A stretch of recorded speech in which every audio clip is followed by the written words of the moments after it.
The food was generally good. Life became a struggle between grand hopes and petty faults. Michel fought his desires. The novitiate exposed every one of them.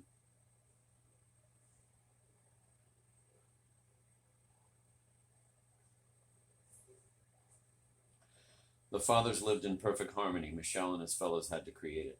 That was their testing. In brutal meetings, every gesture, every word was scrutinized. Life was broken down into tiny moments, as if ruled by a great magnet. Each one was drawn back to a standard of piety no man could match. The monk would get up and accuse himself of his faults. Then he performed another vinaya, abasement, and remained lying on the floor while one by one the other monks would get up and accuse the penitent. I accuse Brother G of failing to keep a modest expression on his face while out walking, and of glancing at people he meets with too much interest. Or I accuse Brother B of talking to Brother F, who was seeing to his tonsure, and of showing too much concern on that score. Or I accuse Brother A of showing too much pleasure in accusing himself, and of performing the gestures of humility in an ostentatious manner.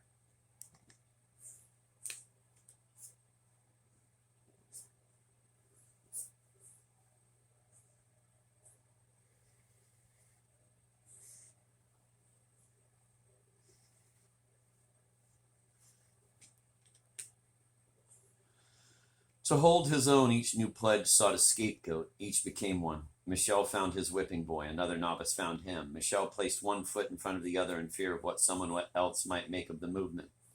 There was nothing new under the sun, but the world began anew with every instant and could end there. The world of freedom, Michel decided, was a world of terrorism. As always, he looked for an escape. He met with the master of the monastery and spoke his mind. Master, we cannot stay here, cloistered within our walls. There is a world to win. We must go into the world to preach. We must preach like the old Dominicans, in the streets, in the doorways of houses, in the cafes and nightclubs. The other novices were country bumpkins and city virgins. Michel had seen it all.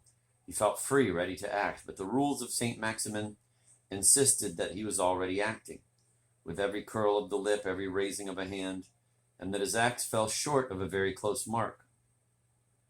Tied to eternity, Michel was a nobody. For that matter, he wasn't free of himself. Joining Sunday vespers with the nuns of St. Maximin, he knelt, gazed upon the Passion, heard the women praying, and got an erection. No one noticed. Michel did not confess at the sessions of autocritique, and so the moment festered. Michel tried to channel his lust for women back into his first lust, books. There were few. The novitiate library was strictly controlled. St. Maximin was a Thomist institution, the purest of the pure. What was acceptable to the Dominicans of Paris was heresy in Toulouse.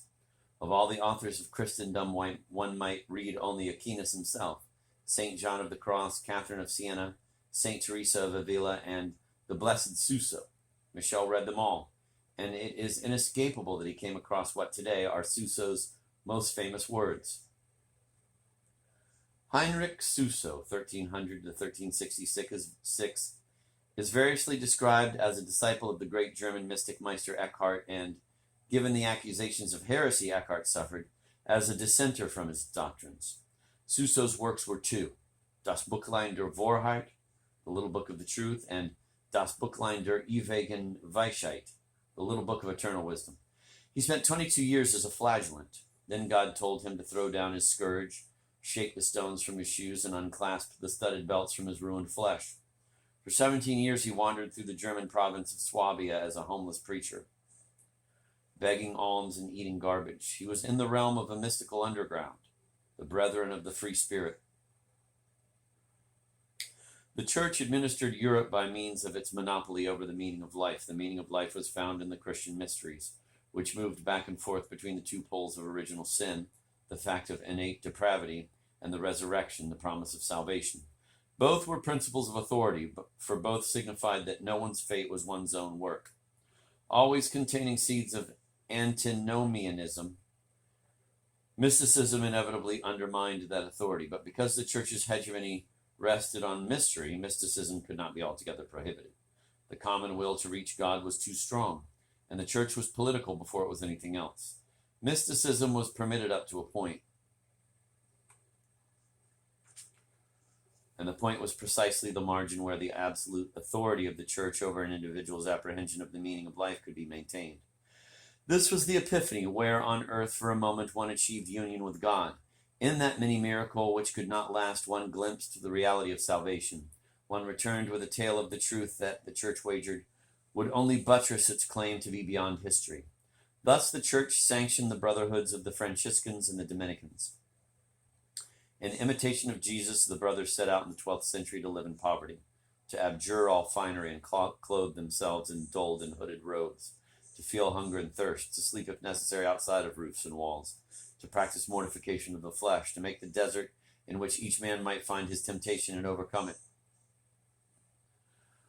Writ large for the populace to whom the brothers preached, this was the meaning of life in Acts. It was a play, a dramatization of God's promise to allow those who were worthy to exchange the misery of human existence for the perfection of heaven.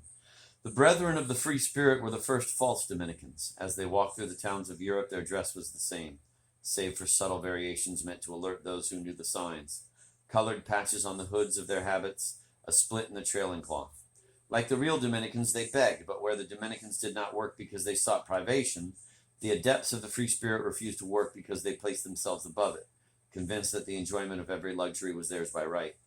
Then Dominicans affirmed the base nature they shared with all humanity by incarnating the consequence of sin, which was suffering. At the same time, they affirmed that humanity could be delivered from its nature and changed into a race of angels. Free spirits sought paradise with the claim that only through the affirmation of sin could one negate it. The partisan of the free spirit did not incarnate sin.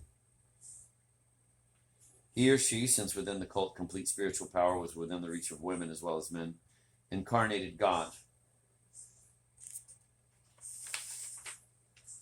God could not sin. God was perfect. God created men and women. Therefore, men and women were perfect. What appeared as free will, the practice of sin, was God's will. Searching the Bible for the clues God had left for those capable of recognizing them, quote, "I love him who has a free spirit," end of quote, Jesus said.